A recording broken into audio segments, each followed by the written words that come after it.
Merry meet and welcome to our stream, everybody. This is Ariel and we are streaming live on YouTube and on Twitch. This is a general reading for all signs for today, the 11th of October, 2023. Moderating on YouTube is the lovely Suzanne, and on Twitch, moderating is the lovely Shirley. Thank you so much, Suzanne, and thank you so much, Shirley, and thank you to everybody for joining us today. If you're watching this on a restream on YouTube, you can fast forward through all the shuffling I'm going to do by using the timestamps in the video. Today I'm reading with this Marseille Cat Tarot. And let's purify with this traditional eau de cologne, Spanish style. This is by Alvarez Gomez, and it's called Agua de Colonia Concentrada. 3 sprays in this nice big room. It's more than sufficient. I've got links to purchase both of these products in the video description of this video on my YouTube channel. I don't read with card reversals. I like to just mention that because sometimes people aren't used to it. And they see me flipping cards right side up and they get confused. I just don't like the reversals. A lot of the decks I used that I read with are really ancient decks, and I sometimes just use regular playing cards, and none of those can be reversed, so I just stopped using the reversals altogether. If you're watching us on YouTube, please make sure you like the video, subscribe to the channel, and hit the notification bell. If you're watching on Twitch, make sure you follow us. You can watch on Twitch without any ads when you subscribe to us. We have a shop, and that's over at arielscornershop.com. arielscornershop.com. All the different tarot decks that I read with that are still in print are listed there. We make a small commission off of each and every sale. We do appreciate your support. Another way to support us is by sending a donation. You can do that by going to paypal.me/arielgatoga. paypal.me/arielgatoga. If you're watching on YouTube, you could use a super sticker or super chat if you feel like giving a donation. If you're live, if you're on a restream on YouTube, you could use a super thanks. We do think you're super great, though, for being here. Thank you so much for joining us today. I'm going to shuffle a few more times, and we'll see what's in the cards for everybody. It does go out to a lot of people, though, so if for some reason this reading doesn't seem to apply to you, don't force things. It may not be meant for you. In that case, check out the Zodiacal readings for your sun sign, rising sign, or moon sign. All the different tarot card readings that are available are on our website at ariels-corner.com. Just click on the free online tarot readings link in the main menu. We're starting out with the Devil, followed by the Hermit, and then we've got this, what is it, the 10 of Coins. Wow, I love this reading.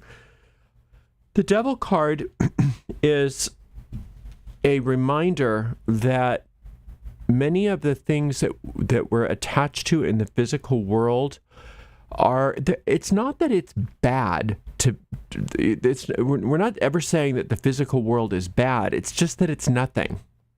And so a lot of times we put all of our eggs in one basket and we think this is going to make me feel better, or this is what's important. And if only this could happen, then I would be happy.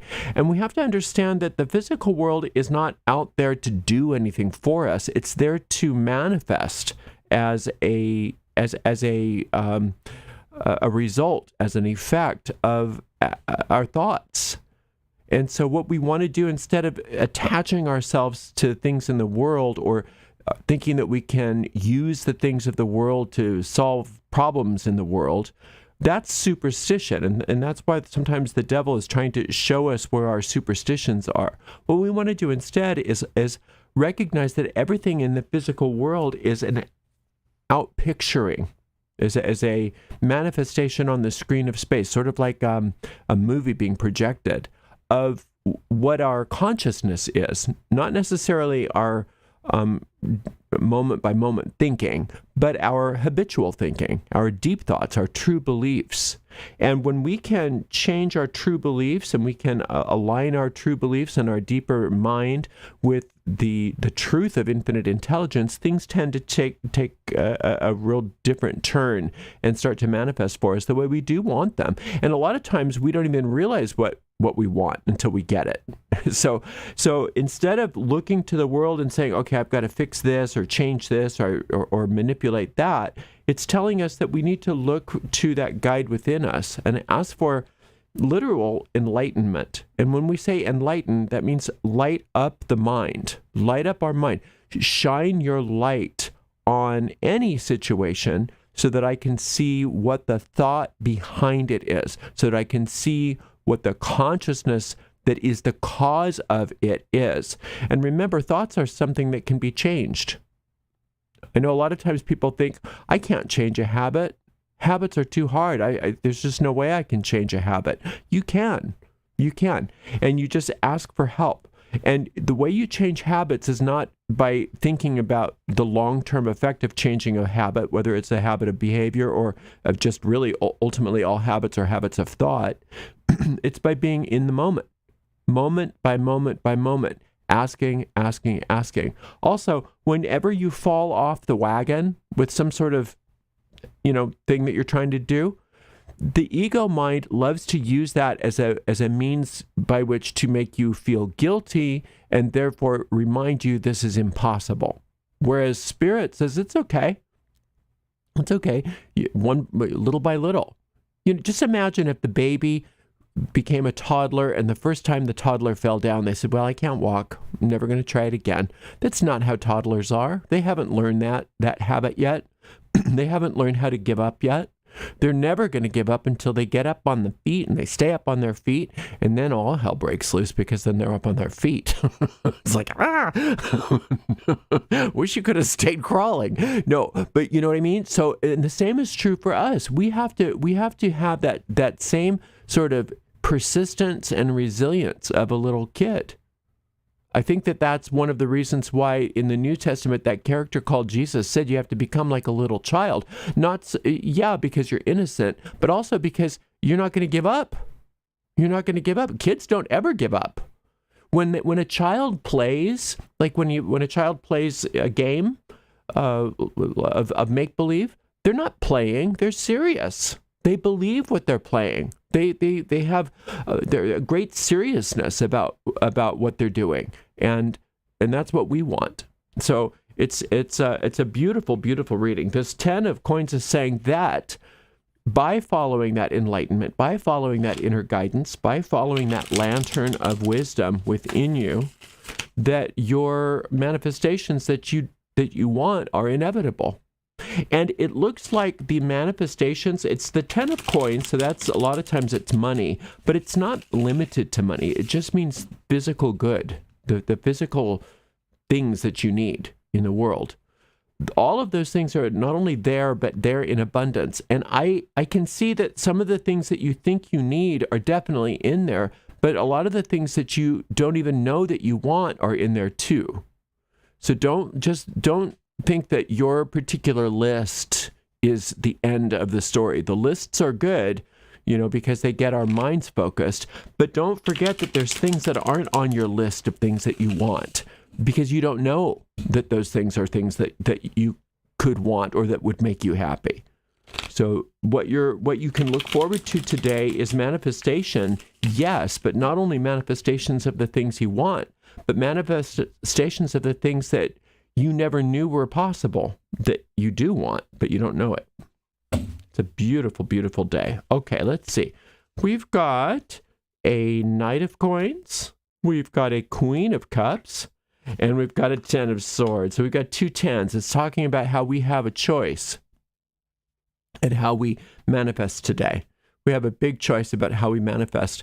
So when we're manifesting as the devil, we get the pain that comes from that. When we're manifesting as the spirit, we get the joy that comes from that. And it's really what voice you're listening to. And it's not that one voice is evil and one voice is good. It's that one voice is real and the other one's a shadow. And the reason why the shadow voice that's not really anything other than habitual thinking that likes to stay in self-destruct mode, because we have those self-destructive tendencies. When we listen to that voice, we get pain because that's its goal. But when we listen to our inner guidance, we get abundance and joy because that's its goal. And so we always want to ask ourselves, what is my goal? Is my goal peace? Is my goal joy? Is my goal abundance? Or is my goal pain?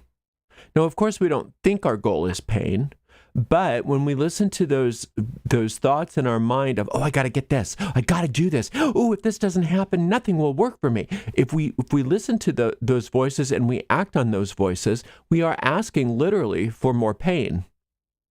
Whereas if we listen to the voice that is still and small and certain, guiding us gently, go here, go there, do this, do that, forgive this person, forgive yourself, let yourself off the hook, all is well. All those beautiful thoughts that inner guide constantly is giving us, it gently nudges us into this place of joy. And when we're in this place of joy, it's like it's raining coins. It's raining gold. Whereas this one, we just get imprisoned in a jail of our own making. Remember, the Ten of Swords is a negative outcome that is 100% of our own making. Whereas the Ten of Coins is infinite abundance and a joyous outcome that is of our own allowing. This one we create and make for ourselves, whereas this one we allow. And we want to allow, and the way you allow is by receiving, by being open and receptive to the wisdom. Now, you're open and receptive to the wisdom because you're working on it, because you're asking. This Queen of Cups is a constant nurturing of those spiritual faculties within you. Always understanding that those spiritual faculties are the priority. You have real abilities. You have real psychic abilities. You have real magical abilities. You've got very, very powerful abilities within you that are to be nurtured. It's hard to nurture those things when you're constantly wondering how you're going to get your needs met, or you're wondering, if you're always being motivated by fear, like, oh, now how can I stay safe? This world is not safe. Well, it's understandable to think that the world is not safe, especially if you have any consumption of news media. Of course, you're going to feel that way. But regardless of that, regardless of what the so-called facts are out there, there's a truth that's bigger than that. There's a truth that's greater than that. And that's what you're being asked to tune into and to really use your time to sit and contemplate, and not so much how do I escape from fear? How do I escape from pain? How do I get my needs met in a way that that's not going to, be a catastrophe? See, when you're thinking in terms of like, how do I avoid a catastrophe? How do I avoid a catastrophe? All you're thinking about is catastrophe. Whereas if you're thinking in terms of how do I get more peaceful? How do I get more abundant? How do I get more joyous? How do I find freedom? Well, then you're going to get more peace, joy, abundance, and freedom. And all of this is happening because there is help available. You've got a lot of help available. So you don't want to try to do everything on your own. It's when we try to do things isolated on our own that we get in trouble anyway. So if you're experiencing any sense of fear today, any sense of a need to manipulate so that you can avoid some sort of catastrophe, stop. Ask for help. Say, I want to see a different reality than that. I don't want to just try to address catastrophe. What I want to do is bring in the love, bring in the peace, bring in the joy, bring in the prosperity, bring in the abundance. And I don't know how to do that, but I do want to be shown. I do want to be taught. You're going to be shown and taught how to use your mind in a different way, and you'll see. And I don't want you to be afraid of the Ten of Swords any more than I want you to be afraid of the Ten of Coins, because the fear of the Ten of Coins is, well, what happens if I don't get it? Or what happens if I lose it? Whereas the fear of the Ten of Swords is, how do I avoid that? You don't have to do either of those things. Just use your manifestations as they come as sort of like as a gauge, like a dial, like a gauge, like on your gas tank, to see where you are. It'll tell you which voice you're listening to. So if you start feeling a little pain, you got some painful experiences coming up. Oh, I must have listened to the wrong voice. Let's change. Let's change our orientation. Oh, okay. Now the abundance is coming in. Now I'm feeling more peaceful and joyful. You see? Wonderful day. You're going to do great. Thank you so much for joining me today, and thank you so much to the amazing moderators, Suzanne and Shirley. We'll see everybody for another general reading tomorrow. Blessed be.